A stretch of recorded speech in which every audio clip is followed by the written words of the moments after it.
밤하늘을 올려다보면 별빛이 눈부시게 반짝입니다. 하지만 그 빛이 우리에게 닿기까지는 수백만 년의 시간이 걸렸습니다. 어둠 속을 헤매며 도착한 빛이기에 더욱 소중하고 아름다운 것이죠.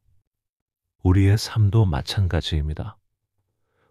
고통이라는 긴 어둠을 지나온 사람만이 진정한 빛을 발할 수 있습니다.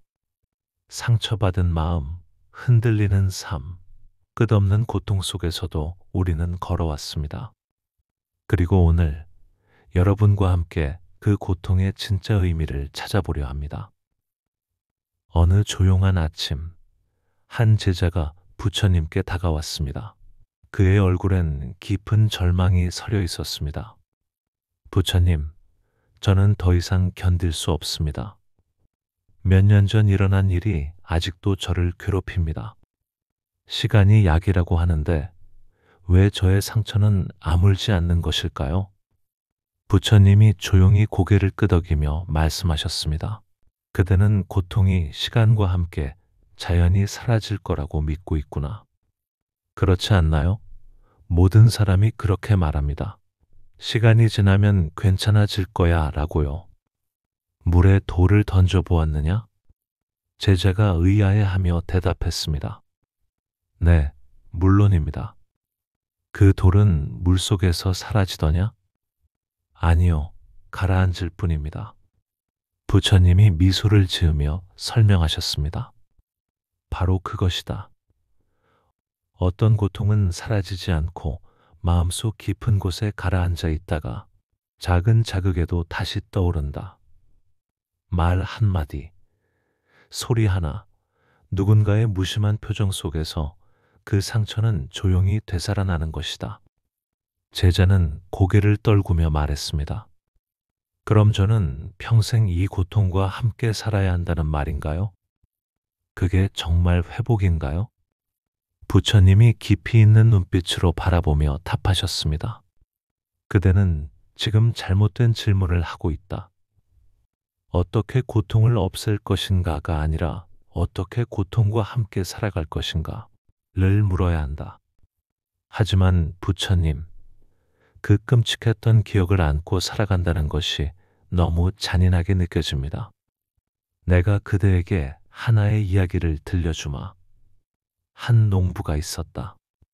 그는 아름다운 장미 정원을 가지고 있었는데 어느 날 큰 폭풍이 와서 모든 장미가 꺾이고 말았다. 농부는 절망했다. 그런데 몇 달 후 그 꺾인 장미 줄기에서 새로운 싹이 돋아났다. 전보다 더 강하고 아름다운 꽃이 피었다. 제자가 의아해하며 물었습니다. 그게 저와 무슨 관련이 있나요? 그 농부는 폭풍을 없애려 하지 않았다. 대신 폭풍 후에도 살아남을 수 있는 방법을 찾았다. 그대도 마찬가지다. 고통을 없애려 하지 마라. 그 고통을 껴안는 너의 눈이 달라져야 한다. 며칠 후 같은 제자가 다시 부처님을 찾았습니다. 이번엔 분노가 섞인 목소리로 말했습니다. 부처님, 저는 이해할 수 없습니다. 왜 나만 이런 끔찍한 고통을 당해야 하는 것인가요? 다른 사람들은 평범하게 잘 살아가는 것 같은데 왜 저만 이렇게 아파야 하나요? 때로는 너무 아파서 죽고 싶을 때도 있습니다. 부처님이 깊은 연민의 눈빛으로 바라보며 답하셨습니다. 그대만 고통받는 것이 아니다. 이 세상의 모든 존재는 각자의 고통을 안고 살아간다. 하지만 다른 사람들은 저만큼 아파하지 않는 것 같습니다. 그대는 다른 사람들의 마음속을 들여다볼 수 있느냐? 사람들은 자신의 고통을 숨기고 살아간다. 그대가 보는 것은 겉모습일 뿐이다. 제자가 분노에 찬 목소리로 말했습니다. 그럼 모든 사람이 고통받는다면 이 세상이 너무 잔인한 것 아닌가요? 고통이 있다는 것은 세상이 잔인하다는 증거가 아니다. 생명이 있는 곳에는 고통도 있고 기쁨도 있다. 그것이 삶의 본질이다. 하지만 부처님, 저는 왜 이런 특별한 고통을 받아야 하나요? 제가 전생에 무슨 잘못을 했나요? 부처님이 고개를 저으며 말씀하셨습니다. 그대의 고통을 그대 잘못으로 돌리지 마라. 고통은 수많은 조건들이 만나서 생겨나는 것이다. 그 모든 조건을 그대 혼자서 만든 것이 아니다. 그럼 이 고통에는 정말 아무 의미가 없는 건가요? 고통 자체의 의미를 찾으려 하지 마라. 하지만 그대가 그 고통을 견뎌내고 있다는 것, 그것에는 큰 의미가 있다. 그대는 지금까지 포기하지 않았다. 제자가 절망적으로 말했습니다. 하지만 부처님, 고통은 왜 겪어야 하는 건가요? 이 고통이 제가 전생에 지은 업 때문인가요? 제가 무슨 잘못을 했기에 이런 벌을 받는 건가요? 부처님이 단호하게 고개를 저으며 답하셨습니다. 그대의 고통을 그대의 잘못으로 돌리지 마라. 고통을 버리라고 생각하지도 마라. 그럼 왜 고통이 존재하는 건가요? 고통은 삶의 일부다. 태어남이 있으면 늙음이 있고 만남이 있으면 이별이 있다. 이것이 삶의 자연스러운 흐름이다. 제자가 여전히 이해하지 못하겠다는 표정으로 말했습니다. 하지만 어떤 사람은 평생 편안하게 살고 어떤 사람은 끔찍한 고통을 당합니다. 이게 공평한가요? 그대는 지금 공평이라는 것을 잘못 이해하고 있다. 어떤 사람은 부유한 집에서 태어나고 어떤 사람은 가난한 집에서 태어난다. 어떤 사람은 건강한 몸을 가지고 어떤 사람은 병약한 몸을 가진다. 이것이 각자의 선택이었느냐? 아니요. 그것은 선택이 아니었습니다. 그렇다. 우리는 각자 다른 조건 속에서 태어나고 살아간다. 수많은 조건들이 복잡하게 얽혀서 지금 이 순간이 만들어진 것이다. 그 모든 조건을 누군가가 의도적으로 배치한 것이 아니다.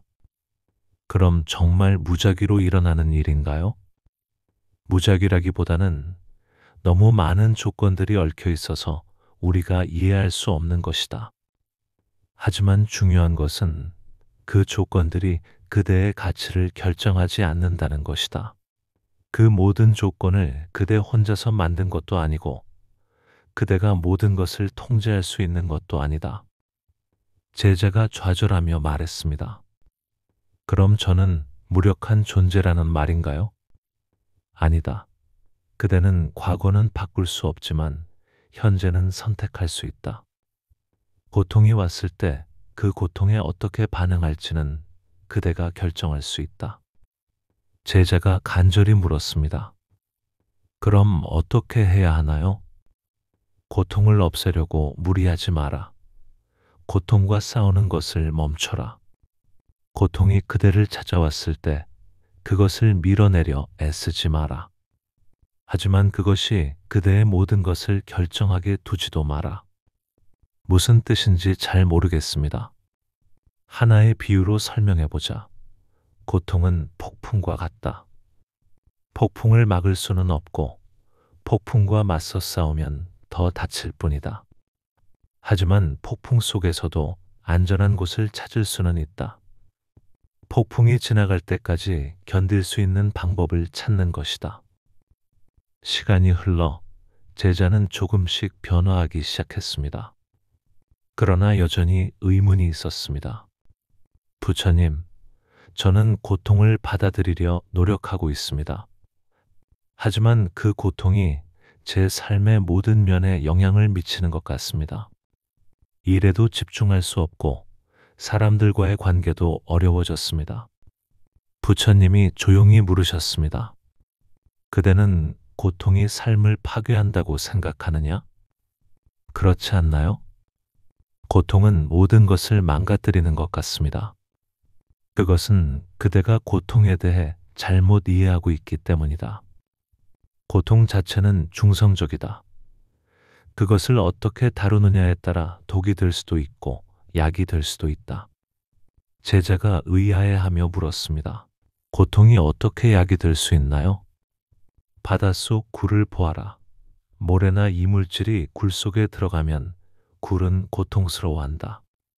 하지만 그 굴은 그 이물질을 밖으로 밀어내려 하지 않는다. 대신 그것을 감싸서 진주를 만든다. 그럼 제 고통도 그런 이물질과 같은 것인가요? 그렇다. 하지만 그대는 지금까지 그 고통을 밖으로 밀어내려고만 했다. 그것을 감싸서 지혜로 바꾸는 방법을 배우지 못했다. 제자가 간절히 물었습니다. 어떻게 하면 그 방법을 배울 수 있나요? 먼저 고통을 적으로 보지 마라. 고통이 그대를 찾아왔을 때 그것과 싸우지 마라. 대신 이렇게 물어보아라. 이 고통은 나에게 무엇을 가르치려 하는가? 그렇게 물어보면 답을 얻을 수 있나요? 즉시 답을 얻을 수는 없을 것이다. 하지만 그 질문 자체가 그대의 관점을 바꾸기 시작한다. 고통의 피해자에서 고통의 학생으로 변화시킨다. 제자가 걱정스럽게 말했습니다. 하지만 부처님, 때로는 고통이 너무 커서 아무것도 배울 수 없을 때가 있습니다. 그럴 때는 배우려 하지 마라. 그냥 견뎌내는 것만으로도 충분하다. 폭풍우 속에서 나무가 하는 일은 성장하는 것이 아니라 뿌리를 깊이 내리고 버티는 것이다. 계절이 바뀌고 제자는 조금 더 평온해 보였습니다. 하지만 새로운 고민이 생겼습니다.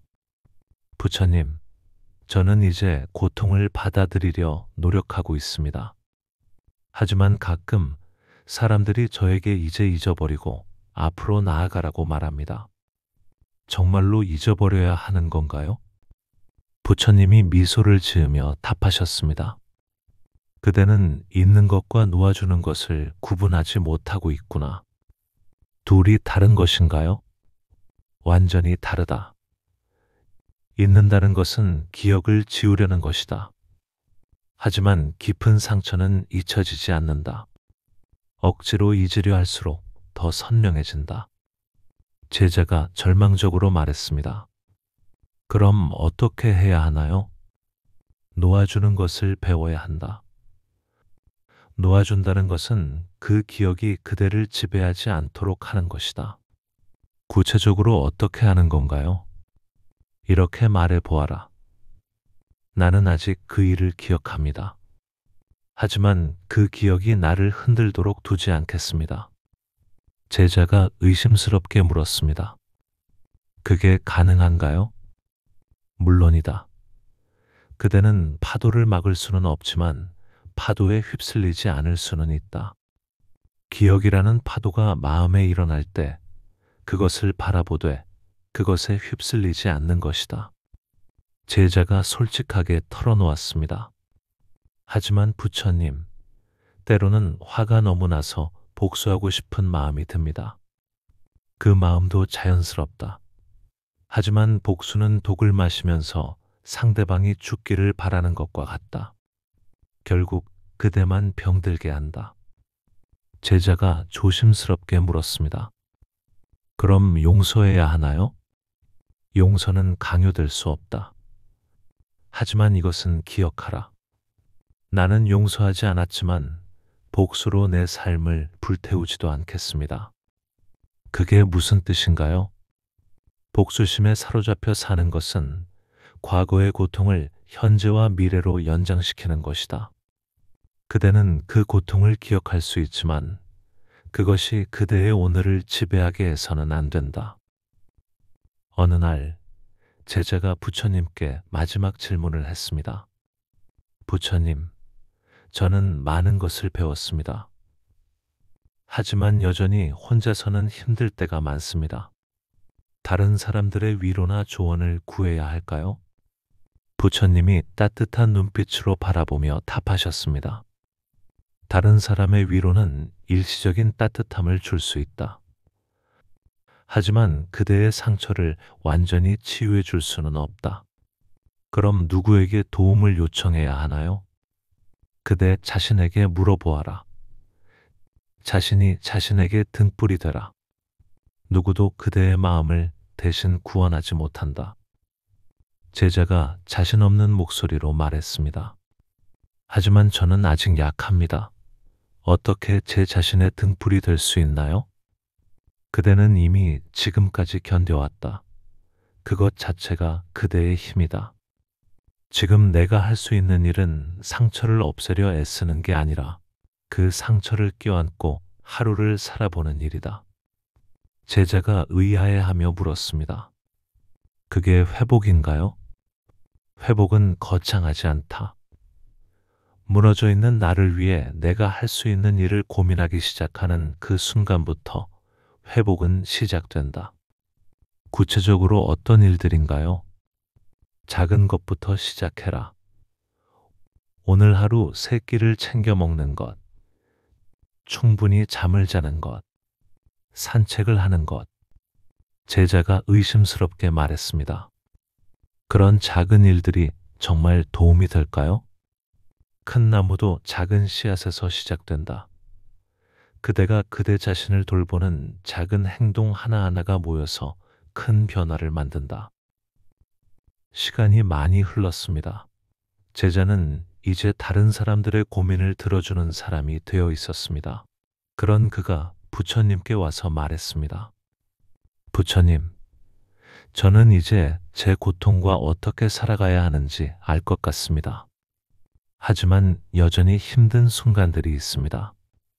부처님이 고개를 끄덕이며 말씀하셨습니다. 그것은 자연스러운 일이다. 고통과 함께 산다는 것은 고통이 사라진다는 뜻이 아니다. 그럼 무엇을 의미하는 건가요? 그 상처에 끌려가지 않기로 결심하는 삶이다. 나는 상처와 함께 걷지만 더는 그 상처에 끌려가지 않습니다. 제자가 이해하려 노력하며 물었습니다. 그 차이를 설명해 주실 수 있나요? 끌려간다는 것은 고통이 그대의 주인이 되는 것이다. 그대의 모든 결정이 그 고통을 중심으로 돌아가는 것이다. 하지만 함께 걷는다는 것은 그대가 여전히 그대의 삶의 주인이라는 뜻이다. 제자가 실천적인 질문을 했습니다. 어떻게 그런 결심을 지킬 수 있나요? 매일 아침 일어나서 이렇게 다짐해 보아라. 오늘 하루, 나는 내 상처를 인정하지만 그것에 지배당하지 않겠다. 나는 내 고통을 기억하지만 그것이 내 행복을 좌지우지하게 하지 않겠다. 제자가 의심스럽게 말했습니다. 그런 다짐이 정말 힘이 될까요? 그대는 지금까지 상처에게 너무 많은 힘을 주어왔다. 이제는 그대 자신에게 힘을 주어야 할 때다. 그대는 상처보다 크고 고통보다 강하다. 제자가 솔직하게 털어놓았습니다. 하지만 때로는 그 상처가 너무 깊어서 제가 작게 느껴집니다. 그럴 때일수록 이것을 기억하라. 상처는 그대의 일부이지만 그대의 전부가 아니다. 그대에게는 상처 말고도 사랑할 수 있는 마음, 누군가를 도울 수 있는 힘, 아름다움을 느낄 수 있는 감성이 있다. 제자는 이제 완전히 다른 사람이 되어 있었습니다. 고통은 여전히 있었지만 그 고통이 그를 지배하지 않았습니다. 부처님, 저는 이제 알겠습니다. 회복이란 상처가 사라지는 것이 아니라 상처에도 불구하고 살아가는 힘을 기르는 것이군요. 부처님이 따뜻한 미소를 지으며 답하셨습니다. 그렇다. 그대는 이제 진정한 회복의 문 앞에 서 있다. 제자가 솔직하게 말했습니다. 하지만 여전히 가끔 무너질 때가 있습니다. 그것도 괜찮다. 무너지는 것이 실패가 아니다. 다시 일어서려 하지 않는 것이 실패다. 제자가 의아해하며 물었습니다. 그럼 저는 계속 일어서려고 노력하면 되는 건가요? 일어서려고 노력하는 것도 중요하지만 때로는 무너진 채로 있는 것도 필요하다. 그것도 회복의 한 과정이다. 제자가 이해하지 못하겠다는 표정을 지었습니다. 무슨 뜻인가요? 그대는 항상 강해야 한다고 생각한다. 하지만 진정한 강함은 약함을 인정할 수 있는 용기에서 나온다. 나는 지금 힘들다고 말할 수 있는 것도 힘이다.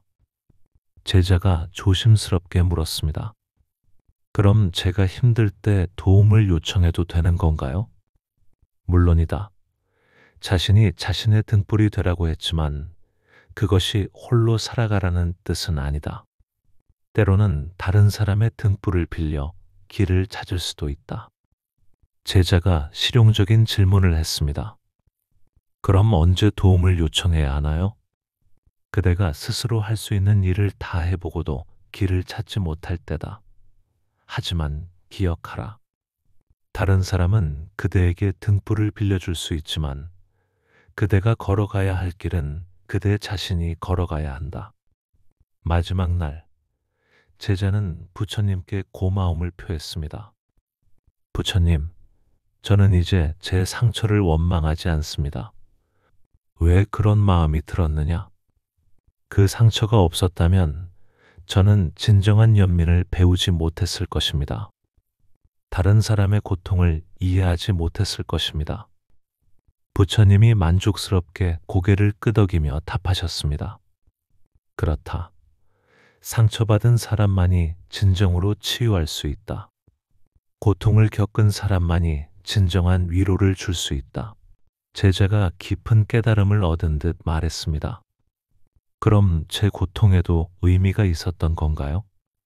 모든 고통에는 의미가 있다. 하지만 그 의미는 고통 자체에 있는 것이 아니라 그대가 그 고통을 통해 무엇을 배우고 어떻게 성장하느냐에 있다. 제자가 앞으로의 삶에 대해 물었습니다.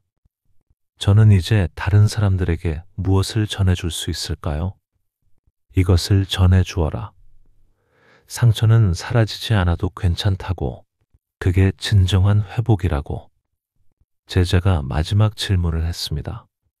그리고 무엇을 더 전해야 할까요?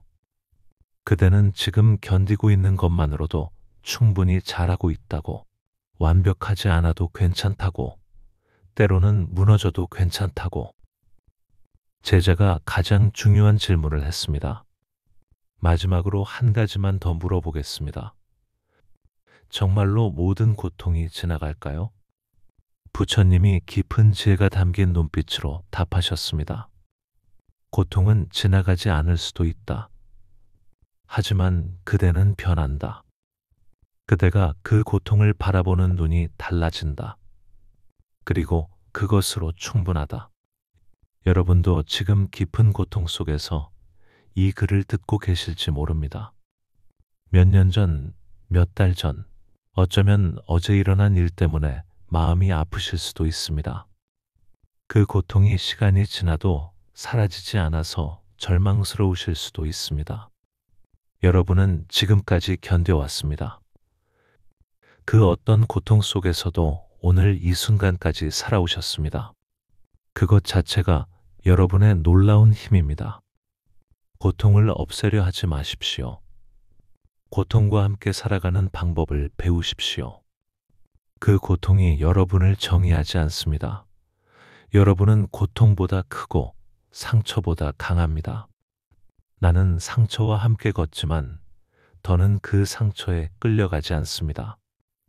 이 한 문장을 마음에 새기고 오늘 하루를 시작해 보십시오. 여러분은 이미 회복의 길 위에 서 있습니다. 그리고 그 길을 걷고 있는 것만으로도 충분히 용감하고 아름다운 사람입니다. 상처는 사라지지 않아도 괜찮습니다. 그 상처가 여러분의 인생을 지배하지 않도록 여러분이 여러분을 지켜주는 것, 그게 진정한 회복입니다. 여러분 모두에게 평안과 지혜가 함께하기를 기원합니다.